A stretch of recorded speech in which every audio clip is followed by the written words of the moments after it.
Bonjour, dans cette vidéo, je vais vous parler des stages de clown que je propose au sein de l'Innommable Compagnie.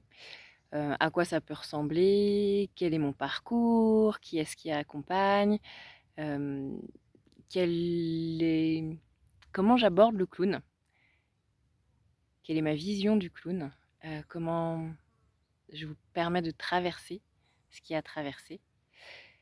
Déjà, c'est vrai qu'on a souvent, la représentation du clown, c'est pour les enfants, du clown de cirque, avec ses grosses chaussures, et ses grosses blagues et qui tombe, et ben c'est pas du tout ça. C'est pas du tout ça que je propose. Après lui, clairement, c'est un ancêtre du clown tel que, il peut se pratiquer maintenant, dans différents endroits. Moi, je pars du principe, je vois le clown comme, une créature sensible de l'instant, qui vit au présent et qui vit avec tout son être, avec son être physique, avec ses émotions, avec son imaginaire, avec sa spiritualité. Ah, voilà, il est multidimensionnel, il est très sensible. C'est quelque chose de très organique, de très incarné. La porte d'entrée, clairement, c'est le corps. Euh, le corps avec qu'est-ce que je sens là, qu'est-ce que cette brise vient me faire, quelle sensation je vais pouvoir sentir, quelle émotion ça va me provoquer, est-ce qu'il y a un imaginaire qui s'ouvre, quelle énergie arrive, dans quoi je me plonge à ce moment-là. Et petit à petit, en fait, je guide dans des espaces comme ça, du sentir. Le corps prend une très très grande place. On a beaucoup de temps d'exploration, des temps de jeu sans le nez, où on va regoûter notre sensorialité, notre sensualité, regoûter aussi tout ce qui est cette pétillance, regoûter le joueur, la joueuse en nous, cet esprit d'enfance, cet esprit de découverte permanente, d'expérience, cette curiosité. Là, je voyais mon bébé là, qui a 10 mois, comment il est à fond dedans, quoi. Il avance, il a pas peur, il va juste parce qu'il est curieux en fait. Et il y va, et puis là il voit quelque chose, pouf, il s'arrête, il va explorer, il va découvrir. Et bon, on a cette part en nous, et j'ai bien l'impression, plus ça avance, et plus c'est le noyau, c'est le cœur du clown. C'est lui qui nous emmène goûter, découvrir, jouer. Les choses, euh, les choses ne sont pas graves, on les essaye, on expérimente. Il n'y a pas à réussir, il n'y a pas à se tromper. C'est une expérience, et pouf, le retour d'expérience. Qu'est-ce que ça m'a fait de vivre cette expérience-là? Et c'est ces retours-là qui se tissent, quoi. Pouf, je plonge dans l'expérience, et après je prends le temps de recevoir la vague, de recevoir ah ouais, qu'est-ce que ça me fait, et où ça m'emmène. Et en fait, c'est que du présent. Comme ça, on tisse avec ce qui arrive, avec ce qui est là, tout simplement. Et, euh, et donc, moi, je vais pouvoir tisser avec mon parcours. Et donc, du coup, qu'est-ce que je propose, comment je le propose? Moi, j'ai un parcours à la base d'éducatrice spécialisée. Puis, j'ai pris un virage et je suis allée goûter au jeu du théâtre, au théâtre du fil, qui est un théâtre aussi du présent, où on fait avec ce qu'on est, avec qui on est, avec nos corps, avec nos handicaps, avec nos possibilités, nos ressources, enfin voilà.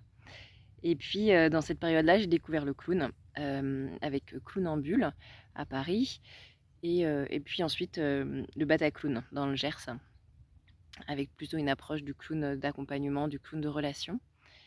Et puis, j'ai découvert le clown avec Bérangère Lacaze et Éric Blouet, donc plutôt du côté clown chaman. Et il est avec la pédagogie, Éric Blouet aussi. Et j'étais aussi au théâtre Le Ring à Toulouse. Et en parallèle, il y a eu tout un processus, une démarche d'exploration de mes mondes intérieurs, de ma psyché, enfin voilà, comment ça fonctionne cette machine-là. Et, j'ai fini par me former également en relaxologie transpersonnelle, et ensuite en somatothérapie, donc dans des thérapies psychocorporelles. Donc je suis également relaxologue et thérapeute psychocorporelle. Et donc, à l'intérieur des stages de clown, c'est un endroit où viennent se tisser, viennent se rencontrer le côté de l'art, le côté artistique, le côté de la création, de la recréation, et, euh, et tout ce qui va être pouvoir du thérapeutique, C'est un espace clairement de guérison, même si c'est pas le but. C'est souvent ça, enfin je vois chez moi en tout cas, c'est ce qui s'est passé et je vois chez nombre de personnes aussi. Et puis juste des fois de la connaissance, d'une autre connaissance de soi. Comment le clown vient me permettre de rencontrer des espaces de moi autrement, vient me permettre vient m'offrir la possibilité de relationner autrement avec moi, avec mon passé, mon futur, mon présent, avec les autres, avec les objets, avec la nature, avec ce qui m'entoure, avec le plus vaste aussi. C'est parce que par sa sensibilité, par son premier degré et qui est par son décalage euh, et sa fragilité aussi, et qui fait aussi sa puissance, le clown nous emmène toujours, ouais, je pense que je peux dire toujours, beaucoup, disons, dans des endroits inattendus, souvent inexplorés, nouveaux, et par la relation avec les autres aussi, le fait qu'on soit en groupe, qu'on soit pas tout seul, comment je vais pouvoir me rencontrer à travers l'autre aussi, et rencontrer l'autre. Et le clown, voilà, est une créature fantastique, je pourrais dire, pour moi, merveilleuse pour ça. Et dans les stages, moi, j'apprends à personne à faire un numéro, ni à faire rire, ni à faire pleurer. Euh, je vais proposer des espaces d'expérimentation, des espaces de jeu. Tout espace d'expérimentation, on peut le prendre comme un jeu, même une méditation.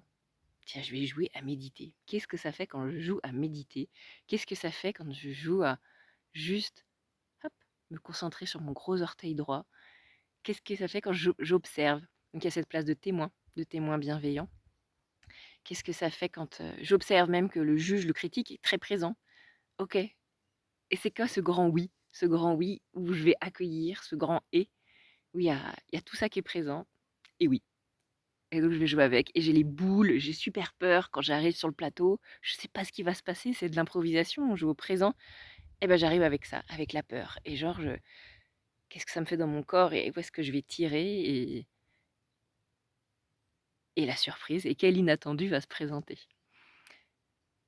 Donc voilà, il y a des temps sans le nez où on va prendre le temps d'arriver en soi, de s'explorer, de réveiller le joueur, la joueuse qui est en nous, de se connecter à nous, entre nous. Et puis on va explorer des outils. Parce que comme ça, quand notre mallette à outils est remplie, quand on arrive sur le fait, pouf, bah des fois, ça a juste à sortir tout seul. Donc on va malaxer des outils, on va expérimenter. C'est comme un peu dans la vie, quoi. Quand notre carte du monde est restreinte, tout ce qui va arriver, il va falloir que ça corresponde à ça. Alors que si on acquiert des nouveaux outils, des nouvelles capacités, des nouvelles ouvertures, et ben quand il y a quelque chose de nouveau qui se présente, hop là, on a un petit peu plus de possibilités d'action. Et donc c'est ça qui se propose dans les stages de clown. Comment je vais élargir ma carte du monde, euh, comment je vais remplir ma boîte à outils, comment je vais me rendre compte que j'en ai déjà tout un paquet, que toutes les expériences de ma vie ont déjà vachement rempli cette boîte à outils. Et donc voilà, donc ça c'est des temps sans le nez, et il y aura des moments d'improvisation avec le nez rouge. Évidemment, c'est jamais obligatoire. Je vous y invite, évidemment, parce que c'est une expérience. Et moi, je suis sur le bord et je vous accompagne. Et je vous accompagne aussi, peut-être tirer un fil, peut-être juste respirer, prendre conscience de ce qui est en train de se jouer, ou pas. Des fois, je laisse complètement se déployer, ça dépend.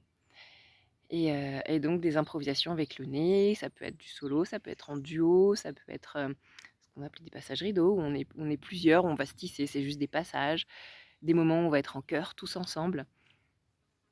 Donc voilà, en gros, dans les stages du clown, ben, on joue. On joue, on joue, on joue. C'est c'est la base. Et puis se tisse ce qui se tisse. Et après, il y a des stages de clown avec des thématiques particulières que je vais détailler dans d'autres vidéos. Et il y a des fois des ateliers qui vont être à la journée, à la demi-journée. Donc là, selon l'objectif, ça peut être juste de la découverte de cet univers, ça peut être venir clowner en famille, où on va tisser des relations, enfin, on va pouvoir émerger des fois peut-être des situations de la maison et qui vont pouvoir se rejouer là, mais c'est souvent à notre insu. On ne sait jamais ce qui va se passer.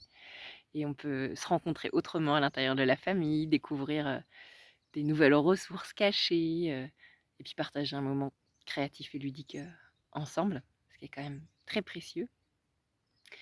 Et puis il va y avoir des ateliers clown avec, des publics, plus particuliers, en EHPAD, en institution spécialisée. On peut faire des rencontres aussi, hem et hem et après voilà, on peut aussi tisser au fur et à mesure de l'année, une journée par mois avec, voilà comment ça va se déployer dans ce groupe. Donc voilà pour la présentation générale et puis n'hésitez pas à aller voir les autres vidéos pour avoir une présentation plus détaillée du stage qui vous intéresse. Et je vous souhaite une très belle journée. À bientôt!